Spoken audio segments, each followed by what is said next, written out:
여러분, 안녕하세요. 뉴욕이오의 헤더예요. 오늘도 여러분께 생생한 뉴욕 증시 마감 시황을 새벽 배송해드리러 찾아왔습니다.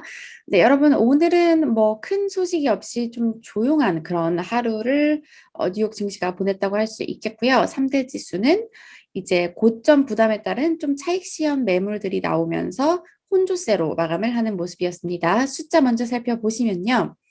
다우지수는 0.21% 내렸고 S&P 500 지수도 0.11% 내렸고요.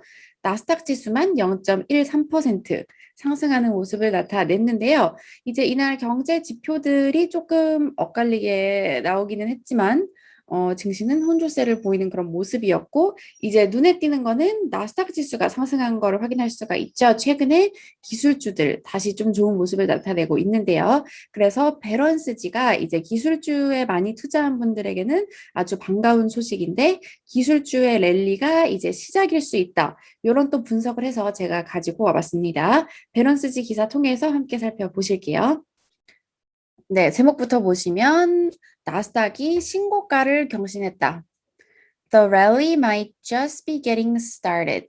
증시 랠리가 이제 그냥 시작되는 것일 수 있다. 이렇게 평가를 하고 있네요. 자, 나스닥 지수가 신고가를 기록을 했는데요.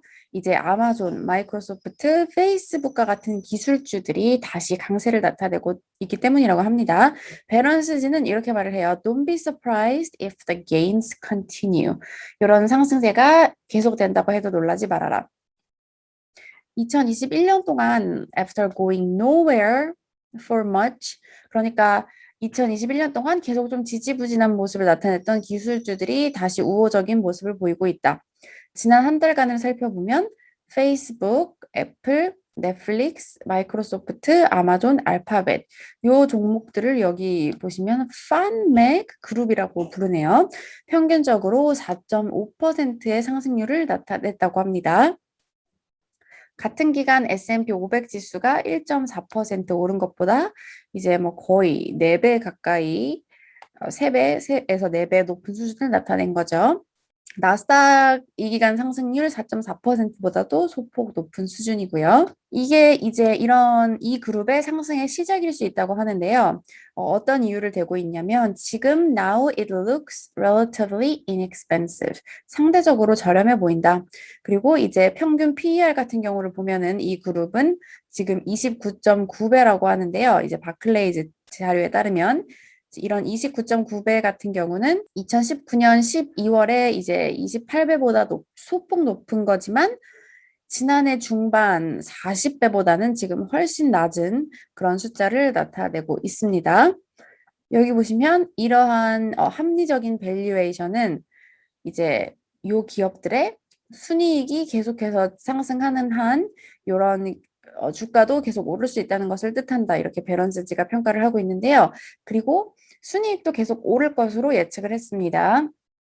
이제 이 기업들의 EPS 평균은 올해 9%, 그러니까 주당 순이익 평균이 올해 9%, 올해가 아니라 내년이네요. 내년 9%, 2023년에는 14% 증가할 것으로 예상이 되고 있습니다. 이제 몇몇 월가 전문가들은 뭐 채권 금리가 상승하는 것에 대해서 우려를 하기도 한다고 하는데요.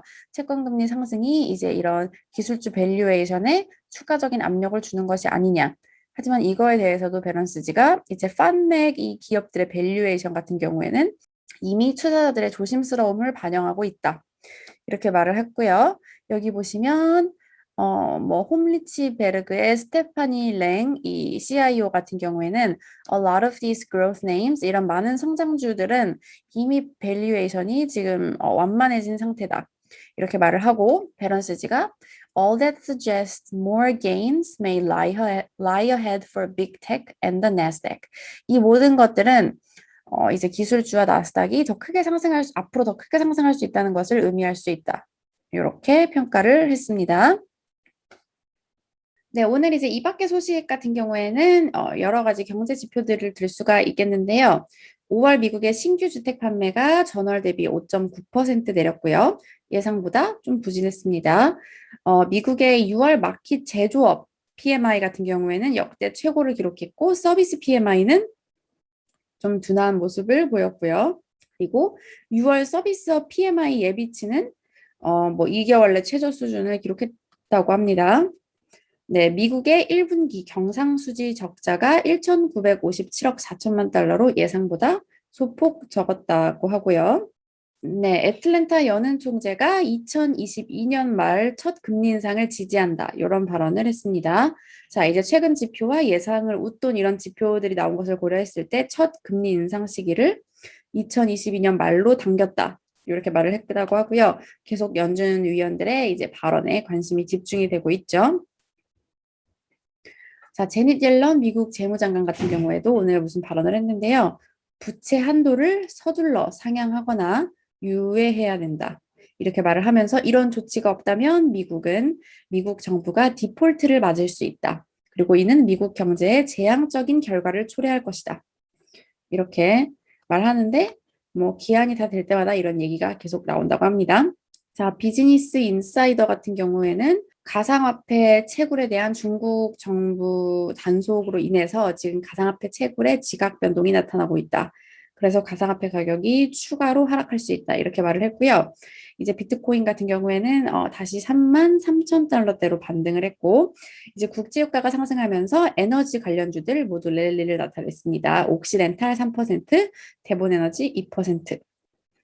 네. 그리고 이제 기술주들도 계속 좋은 모습 보이고 있고요. 오늘 설명해 드린 것처럼 앞서 말한 종목들 다 올랐고, 특히 테슬라 5.3% 올랐는데요. 이제 최근에는 진짜 계속 비트코인이랑 좀 비슷한 움직임을 나타내는 그런 모습을 보이고 있습니다. 네, 그러면 오늘 이 증시에 대해서 전문가들은 어떻게 평가하고 있는지 오늘은 배런스지 마감 기사를 통해서 같이 살펴보실게요. 자, 일단 이날 경제 지표가 뭐 좀 엇갈리게 몇 가지 지표는 약간 실망스럽게 나온 거에 대해서 어 이제 데니스 드부셰르 이분 같은 경우에는 The headline numbers are still extremely strong 이렇게 평가하고 있어요. 지금 경제 지표 헤드라인 숫자들은 여전히 아주 강한 편이다. 이렇게 말을 했고요. 그리고 피터 부쿠바 블리클리 어드바이저 그룹의 CIO도 아까 제가 서비스 그 PMI 지수가 예상에 못 미쳤다고 전해드렸는데 여전히 뭐 서비스가 좀 떨어지긴 했지만 뭐 여전히 높은 수준이고 아주 높은 수준에서 내려온 거다. 자, 이렇게 경제 지표는 지금 나쁘지 않다. 이런 평가가 나오고 있고요. 증시와 관련해서는 액티브 트레이드스의 피에르 베이릿 이 기술적 전략가 발언을 살펴보겠습니다. 자, 보시면 이제 더 타이트한 이런 긴축 통화 정책의 장기적인 전망은 투자자들에게 잘 받아들여지고 있다. 그리고 여전히 많은 투자자들은 연준이 몇몇 기간 동안은 이런 부양 기조를 유지하고 비둘기파적인 모습을 유지할 것으로 예상하고 있다. 이렇게 말을 했고요. 이를 고려할 때 The short-term outlook is likely to remain bullish for stocks. 이것을 고려할 때 증시의 단기적인 전망은 이제 강세론을 유지한다고 하는데요.